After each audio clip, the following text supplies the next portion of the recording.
ഇങ്ങനെ ക്യാമറയ്ക്ക് മുന്നിൽ കഥകൾ ഞാൻ കേട്ടിട്ടുണ്ട് ചേട്ടൻ്റെ വായിൽ തന്നെ. ഞാൻ ഇന്ന് വരെ അങ്ങനൊന്നും ചെയ്തിട്ടില്ല.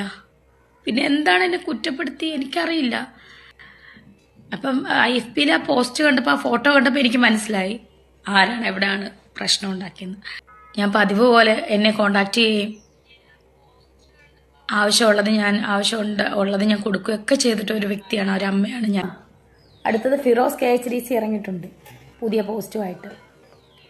താൻ അന്ന് നിർത്തിയതാണെന്നാണ് ഞാൻ ഓർത്തത്. അതുകൊണ്ടാണ് തൻ്റെ പേര് ഞാൻ വിട്ടത്. താൻ വീണ്ടും തുടങ്ങുവാണെങ്കിൽ ഞാൻ തൻ്റെ പേരിൽ ഇനിയും ഞാൻ മനസ്സിലായല്ലോ? ഇങ്ങനെയൊക്കെ പറയുന്ന സമയത്തും പല കാര്യങ്ങളും കാണിക്കാനായിട്ട് കഴിയുന്നുണ്ടല്ലോ.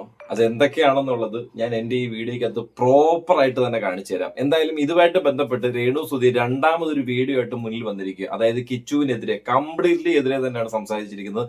എന്തൊക്കെ കാര്യങ്ങൾ പറയേണ്ടതായിട്ടുണ്ട്, നിങ്ങൾ എന്തൊക്കെ അറിയണമെന്നുള്ള തുടങ്ങിയ കാര്യങ്ങൾ ആ പുള്ളിക്കാരി പറഞ്ഞിരിക്കുന്നത്, കാര്യങ്ങളെല്ലാം ഞാൻ എന്റെ വീഡിയോക്കകത്ത് വ്യക്തമായിട്ട് ഉൾപ്പെടുത്തുന്നതായിരിക്കും. പിന്നെ ഇതിനകത്ത് ഈ KHDC ഫിറോസിന്റെ ഒരു വീഡിയോ വന്നിട്ടുണ്ടെന്ന് പറഞ്ഞു വീണ്ടും പുള്ളിക്കാരത്തി ഒരു സ്റ്റോറി ഇട്ടൊക്കെ നിങ്ങൾ കണ്ടു കാണുമല്ലോ. ഇതിനകത്ത് ഈ KHDC ഈ സംഭവം, ഈ ബിഷപ്പ് തുടങ്ങിയ കാര്യങ്ങളൊന്നും ഇല്ല. അതൊക്കെ വീണ്ടും ഇനി എടുത്തു വെച്ച് ചിലപ്പോൾ അവരുടെ ഒരു ഫേസ് ഫെമിലിയാരിറ്റിക്ക് വേണ്ടി വീണ്ടും കാണിക്കുന്ന ഒരു അലമ്പ് പരിപാടിയായിട്ട് മാത്രമേ എനിക്ക് ഈ ഒരു അവസരത്തിൽ ഈ ഒരു കാര്യത്തെ കുറിച്ച് പറയാനായിട്ടുള്ളൂ. എന്തായാലും രേണു സുധി ഇത്രയും കേട്ട് തഴമ്പിച്ച് ഒരുപാട് നെഗറ്റിവിറ്റികൾ കേട്ടിട്ട് വന്നതാണല്ലോ. ഇത്രയും നെഗറ്റിവിറ്റികൾ കേട്ടിട്ട് ഇപ്പം ഇങ്ങനെ ഒരു കാര്യം കേട്ടപ്പോഴത്തെ എന്ത് ഇത്ര പൊട്ടാനായിട്ട് കാരണം എന്താ?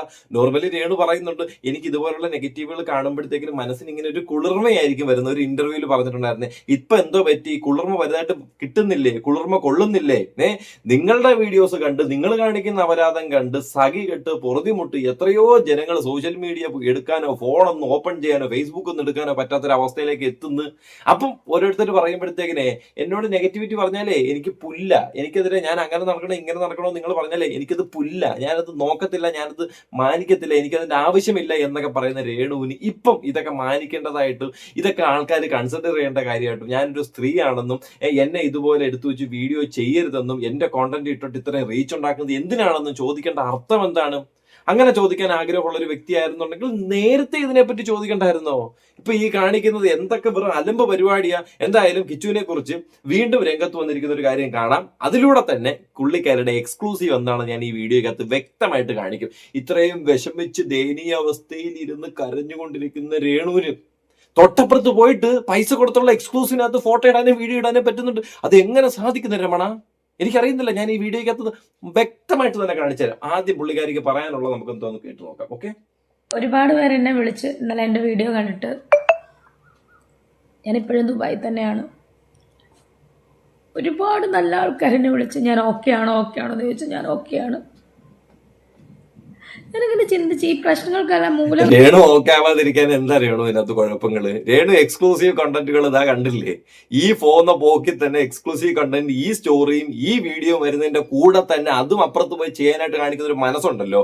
അപ്പം രേണു ഓക്കെ ആയിട്ടിരിക്കുന്നത് കൊണ്ട് തന്നെയാണ് ഇതെല്ലാം പ്രോപ്പറായിട്ട് ചെയ്യാനായിട്ട് കഴിയുന്നത്. കാരണം ഇന്നലെയല്ല, മെനഞ്ഞാന്ന് രാത്രിയാണ് കിച്ചുവിന്റെ ഈ വീഡിയോ വരുന്നത്. അങ്ങനെ ഇന്നലെ മുതലേ വ്യക്തമായിട്ട് എക്സ്ക്ലൂസീവ്, സാമ്പത്തികം കിട്ടുന്ന എക്സ്ക്ലൂസീവ് വ്യക്തമായിട്ട് അതിനകത്ത് ഇടാനായിട്ട് കഴിയുന്നുണ്ട്. തൊട്ടിപ്പുറത്ത് വന്നിട്ട് ജനങ്ങൾക്കിടയിലോട്ട് കരഞ്ഞ് കണ്ണു നിറഞ്ഞുകൊണ്ടുള്ള ഒരു വീഡിയോ കിച്ചുവിനെതിരെ ഇട്ടുകൊണ്ട്, അല്ലെങ്കിൽ അതിനെതിരെ ഒരു റിപ്ലൈ കൊടുത്തുകൊണ്ടൊരു സാധനം എനിക്ക് മനസ്സിലാവുന്നില്ല. നിങ്ങൾ എന്തുവാ ഈ കാണിക്കുന്നതെന്ന്? ബുദ്ധിയും വിവരവും ഉള്ള ഒരാൾ പോലും നിങ്ങളുടെ കൂടെ ഇല്ലേ? ഇല്ലാത്തതിന്റെ ഒരു കുഴപ്പം വ്യക്തമായിട്ട് പ്രതിഫലിക്കുന്നുണ്ട് കാഴ്ചയിൽ.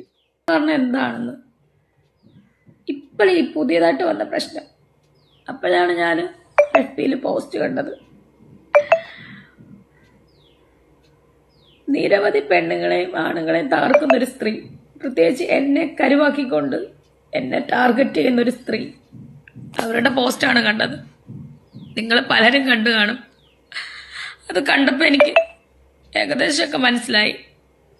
എന്ത് മനസ്സിലായി പറയുന്നതെന്ന് എനിക്ക് മനസ്സിലാവുന്നില്ല. ഒന്നാമത്തെ കാര്യം എന്ന് വെച്ച് കഴിഞ്ഞാൽ ഇവർ ഈ പറയുന്ന ഷബീന ബീബിയുടെ കാര്യം. ഷബീന ബീബി ഇവരും തമ്മിൽ ഒരു പോട്ടിയാണെന്നുള്ള കാര്യം ഏകദേശം എല്ലാവർക്കും അറിയാവുന്ന ഒരു കാര്യം. അങ്ങനെ ഒരു യൂട്യൂബ് മേഖലയിൽ നിൽക്കുന്ന ഒരു സ്ത്രീ ചെന്നിട്ട് കൺവിൻസ് ചെയ്യുമ്പോഴത്തേന് സ്വന്തം മകനെ ഇത്രയും സ്നേഹം കൊടുത്ത് വളർത്തിയ ഒരു അമ്മയായിരുന്നുണ്ടെങ്കിൽ ആ മകൻ അമ്മയ്ക്കെതിരെ തിരിയുമെന്നാണ് പറയുന്നത്. അല്ല, അങ്ങനെ അല്ല, അങ്ങനെ ഒരിക്കലും വരുത്തില്ല. അത് ഒരു സ്ഥലത്ത് നടപ്പിലാവുന്ന ഒരു കാര്യമില്ല. കിച്ചുവിനെ സംബന്ധിച്ച് അമ്മ എന്ന് പറഞ്ഞൊരു വ്യക്തി അവന്റെ ജീവിതത്തിൽ വളരെ റെയറായിട്ട് വളരെ കുറച്ചേ ഉള്ളായിരുന്നു. പക്ഷെ നിങ്ങൾ ഈ പറയുന്ന രേണു അതുപോലുള്ള സ്നേഹം കൊടുത്ത് വളർത്തുന്ന ഒരു സ്ത്രീ ആയിരുന്നു എന്നുണ്ടെങ്കിൽ അവൻ എവിടെയും പോകത്തില്ല. അവൻ പ്രോപ്പറായിട്ട് നിങ്ങളുടെ കൂടെ നിങ്ങൾ കാണിക്കുന്ന എല്ലാ പരിപാടിക്കും കൂട്ടു നിൽക്കുന്ന ഒരു വ്യക്തിയായിരുന്നു. അവൻ ആ സ്നേഹം കിട്ടാത്തത് കൊണ്ടും അവൻ ആ കെയർ കിട്ടാത്തത് കൊണ്ടും നിങ്ങൾ അവന് കെയർ കൊടുക്കുന്നു എന്ന് പറഞ്ഞുകൊണ്ട് ഈ കാണിക്കുന്ന പ്രഹസനങ്ങളും സുധി എന്ന് പറയുന്ന വ്യക്തിയുടെ പേര് യൂട്ടിലൈസ് ചെയ്ത് കാണിക്കുന്ന പ്രഹസനങ്ങളും കണ്ടു മടുത്തതിന് ശേഷമാണ് ഇങ്ങനെ ഒരു കാര്യം വന്നത്. അതുകൊണ്ട് അതും ഈ ഷബീന ബീബിയായിട്ടുള്ള കമ്പനിയായിട്ട് എനിക്ക് ഒരു കാര്യം മനസ്സിലാവുന്നില്ല. എനിക്കെന്നല്ല ഇത് കാണുന്ന അതിയാഹാരം കഴിക്കുന്ന ഒരു വ്യക്തിക്ക് മനസ്സിലാവുന്ന ഒരു കാര്യം. പ്ലേറ്റിങ്ങും അതുപോലെ ഒന്നും പറയാനില്ല. എനിക്ക് ആരോടും ഒരു പിണക്കോ പരിഭവങ്ങളോ ഒന്നുമില്ല. എല്ലാം ഒന്നും പറഞ്ഞിട്ടില്ല. എനിക്ക് പറയാൻ തുടങ്ങിക്കഴിഞ്ഞാൽ ഇതിവിടെ അങ്ങും തീരത്തില്ല. അറിയുന്നവർക്കറിയാം. എടു നീ എത്ര കഷ്ടപ്പെട്ടിട്ടും ആ കണ്ണീന്നൊരു കണ്ണുനീര് വരുന്നില്ല. ആ ആക്ടിങ് സ്കിൽ അത്ര പോരാ. എന്നാലും വല്ല ഗ്ലിസറിനോ വല്ല ഉള്ളിയോ ഇല്ലെങ്കിൽ കണ്ണിനകത്ത് കുറച്ച് മുളകൊടിയെങ്കിലും വാരിയിട്ടിട്ടൊന്ന് കരയാനായിട്ട് ശ്രമിക്കൂ. കാരണം നല്ല ആർട്ടിഫിഷ്യൽ ആയിട്ടുണ്ട് ഈ ഒറിജിനലായിട്ട് അഭിനയിക്കുന്ന ഒരു കരച്ചിലെ. വളരെ ഗംഭീരം, അതിമനോഹരം.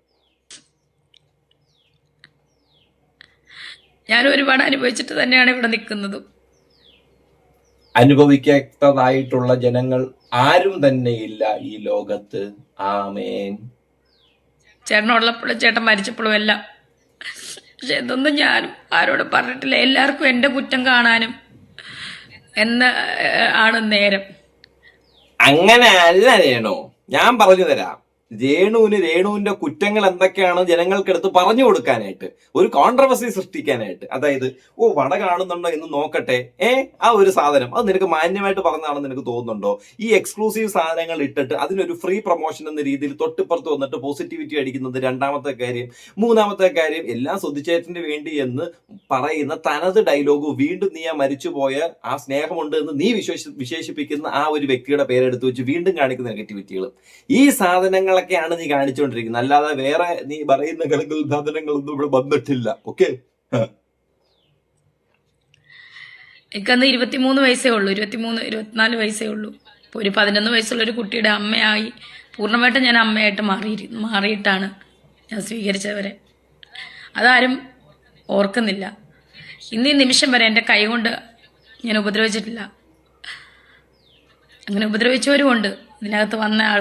അങ്ങനെ പറയുകയാണെന്നുണ്ടെങ്കിൽ സുധിച്ചേട്ടന്റെ ഈ അവസാന ദിവസം, അതായത് ആ പ്രോഗ്രാം കഴിഞ്ഞ് പിറ്റേ ദിവസം പോകാമെന്ന് പറഞ്ഞ് സുധിച്ചേട്ടൻ അന്ന് രാത്രി തന്നെ അവിടെ നിന്ന് ഇറങ്ങാനിടയുണ്ടായ സാഹചര്യവും കാരണങ്ങളും അവിടെ കൂടെ ഉണ്ടായിരുന്നവരൊക്കെ ആ സമയത്ത് പറഞ്ഞിട്ടുണ്ടായിരുന്നു, നിന്റെ നിരന്തരമായിട്ടുള്ള ടോർച്ചർ സഹിക്കാൻ ഇന്ന് തന്നെ വീട്ടിൽ വന്നിരിക്കണം എന്ന് പറഞ്ഞ് ആ നിന്ന മനുഷ്യനെ ഇവിടുന്ന് വിളിച്ചു വരുത്തിയപ്പോഴത്തേക്കും നീ ഈ പറയുന്നതിനകത്ത് എന്ത് അർത്ഥമാണ് ഉള്ളത്? ഏത് രീതിയിലാണ് ഡെവലപ്പ് ചെയ്തെടുക്കുന്ന കഥകളെ ഒന്ന് ആലോചിച്ച് നോക്കേ. സർക്കാരിൽ ഉപദ്രവിച്ചവരും ഉണ്ട് ആ കുട്ടിയെ. കഥകൾ ഞാൻ കേട്ടിട്ടുണ്ട് ചേട്ടൻ്റെ വായിൽ തന്നെ. ഞാൻ ഇന്ന് വരെ അങ്ങനൊന്നും ചെയ്തിട്ടില്ല. പിന്നെ എന്താണ് എന്നെ കുറ്റപ്പെടുത്തി എനിക്കറിയില്ല. അപ്പം FBയിൽ ആ പോസ്റ്റ് കണ്ടപ്പോൾ, ആ ഫോട്ടോ കണ്ടപ്പോൾ എനിക്ക് മനസ്സിലായി ആരാണ് എവിടെയാണ് പ്രശ്നം ഉണ്ടാക്കിയെന്ന്, മാനിപ്പുലേറ്റ് ചെയ്യിപ്പിച്ചെന്ന്. എന്നെ ഇപ്പോഴും സ്നേഹിക്കുന്ന ഒരുപാട് നല്ല ആളുകളുണ്ടെന്ന് അറിഞ്ഞതിന് എനിക്ക് ഒരുപാട് സന്തോഷം. എൻ്റെ ലൈഫിൽ ഒരു പ്രശ്നം ഇതുവരെ ഉണ്ടായിട്ടില്ല. അതായത് ഇപ്പം ഈ പ്രശ്നം നിങ്ങൾ പ്രശ്നത്തിനാണോ എന്നറിയാവുന്നവരുമായിട്ട് ഞാൻ ഒരു പ്രശ്നം ഉണ്ടാക്കിയിട്ടില്ല. മിനിഞ്ഞാന്ന് വരെയും നീ കൂടുതൽ കിടന്ന് ന്യായീകരിച്ച് മെഴുകേണ്ട ആവശ്യമൊന്നുമില്ല. നീ കാണിച്ചു കൂട്ടിയതൊന്നും ഒരു മകൻ എന്ന രീതിയിൽ അവൻ അക്സെപ്റ്റ് ചെയ്യാൻ പറ്റുന്ന കാര്യങ്ങളല്ല. ആ ആള് മരിച്ചിട്ട് ആ ആളുടെ പേര് നീ വെച്ചുകൊണ്ട് ഞാൻ അടുത്ത കല്യാണം കഴിക്കാൻ പോകും, ഞാൻ അവനെ കല്യാണം കഴിക്കുമ്പോൾ, ഞാൻ പട്ടാളക്കാരനെ കല്യാണം കഴിക്കും, ഞാൻ ഒരു മുസ്ലിം യുവാവുമായിട്ട് പ്രണയത്തിലെ എന്ന് പറഞ്ഞുകൊണ്ട് ഒരു മുസ്ലിം ഗാനം ഇട്ടുകൊണ്ട് സുചേട്ടന്റെ ഫോട്ടോ എടുത്ത് വെച്ച് റീൽ ഇട്ടവരല്ലേ നീ? നിനക്ക് എന്ത് അർഹത ഇങ്ങനെ കിടന്ന് കരഞ്ഞു മെഴുകി ജനങ്ങൾക്ക് മുന്നിലേക്ക് ഞാൻ വലിയ പതിവ്രതയാണ്, ഞാൻ അങ്ങനെ ഒന്നും ചെയ്യാത്തൊരു സ്ത്രീയാണ്, ഞാൻ എൻ്റെ ജീവിതം നോക്കുന്ന ഒരാളാണ്, ഞാൻ ഒരുപാട് അനുഭവിച്ച ഒരാളാണ് എന്ന് നീ മര്യാദയ്ക്ക് നടക്കുന്ന ഒരു വ്യക്തിയാണെന്നുണ്ടെങ്കിൽ ഇന്നേരം നീ എന്ന് പറഞ്ഞ വ്യക്തിയെ സപ്പോർട്ട് ചെയ്യാൻ ഇഷ്ടം പോലെ ആൾക്കാർ വന്നേരം. എന്തുകൊണ്ട് ആരും വീഡിയോ ചെയ്യുന്നില്ല, വരുന്നില്ല? കാണിച്ചു കൂട്ടിയ കാര്യത്തിനകത്ത് തെറ്റുകളുണ്ട്. ആ തെറ്റുകൾ അക്സെപ്റ്റ് ചെയ്യാൻ പറ്റാത്ത തെറ്റുകളാണ് ചെയ്തു കൂട്ടിയത്. അതുകൊണ്ട് തന്നെ സ്വന്തം മോൻ വരെ തിരിഞ്ഞു കൊത്തിയിരിക്കുന്നത്. അല്ലാതെ മറ്റൊരു സ്ത്രീ വന്നിട്ട് അവനോട് ഒന്ന് പറഞ്ഞപ്പോഴത്തേന് എടുത്തു വെച്ച് വീഡിയോ ചെയ്തതല്ല. അമ്മാതിരി മണ്ട അടച്ചൊരു ചെറുക്കനാന്ന് എനിക്ക് തോന്നുന്നില്ല. ഞാൻ പതിവ് പോലെ എന്നെ കോണ്ടാക്ട് ചെയ്യുകയും ആവശ്യമുള്ളത് ഞാൻ കൊടുക്കുകയൊക്കെ ചെയ്തിട്ട് ഒരു വ്യക്തിയാണ്, ഒരമ്മയാണ് ഞാൻ, മിനിഞ്ഞാന്ന് വരെയും. പിന്നെ എന്താണ് ഇവിടെ സംഭവിച്ചെന്ന് എനിക്കറിയില്ല.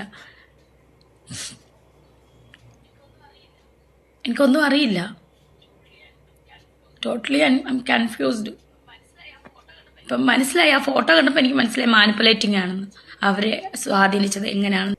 എന്തോന്ന് കാൽബറീസ് മുട്ടായി മേടിച്ചു കൊടുത്ത് സ്വീകരിച്ചോ, അല്ല സ്വാധീനിച്ചോ? എനിക്ക് മനസ്സിലാകുന്നില്ല.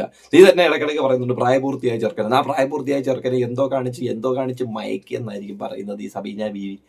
എനിക്ക് മനസ്സിലാവുന്നില്ല. അവൻ എന്തൊക്കെയാ കൊടുത്തെന്നൊക്കെ വീണ്ടും കിടന്ന് പറയുന്നത്. ഗൂഗിൾ പേ ഒക്കെ എടുത്ത് കാണിച്ച് 200 വെച്ച് അയച്ചു കൊടുക്കുന്നതൊക്കെ അന്ന് കാണിച്ചത്. അതിലൂടെ സ്നേഹം, അത് ഗൂഗിൾ പേ വഴി സ്നേഹം കൊടുത്തൊരു ആദ്യത്തെ വ്യക്തിയായിരിക്കും.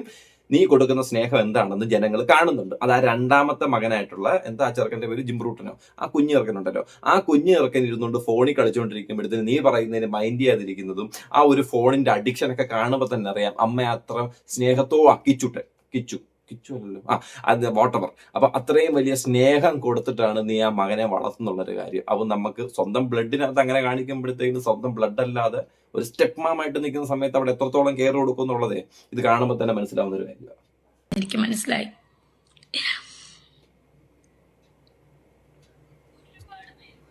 ഒരുപാട് പേര്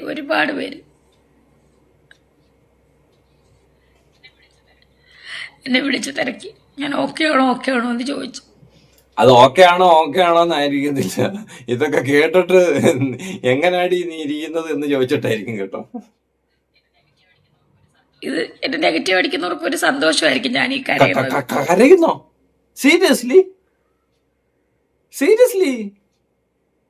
ആ മുകളിൽ പോരും എല്ലാവർക്കും. ഞാൻ 2 വലിയ വലിച്ച് എനിക്കും വരും.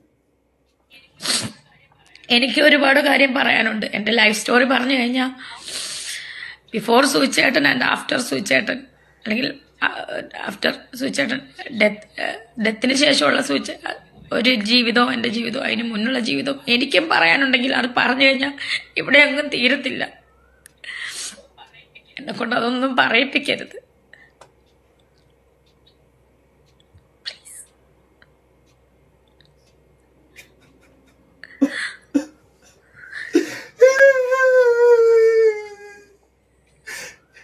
എങ്ങനെ ക്യാമറയ്ക്ക് മുന്നിൽ ഇതുപോലെ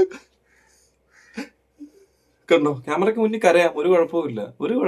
ക്യാമറയ്ക്ക് മുന്നിൽ എങ്ങനെ കഴിയുന്നു എന്ന് ഇനി ആരും ചോദിക്കരുത്.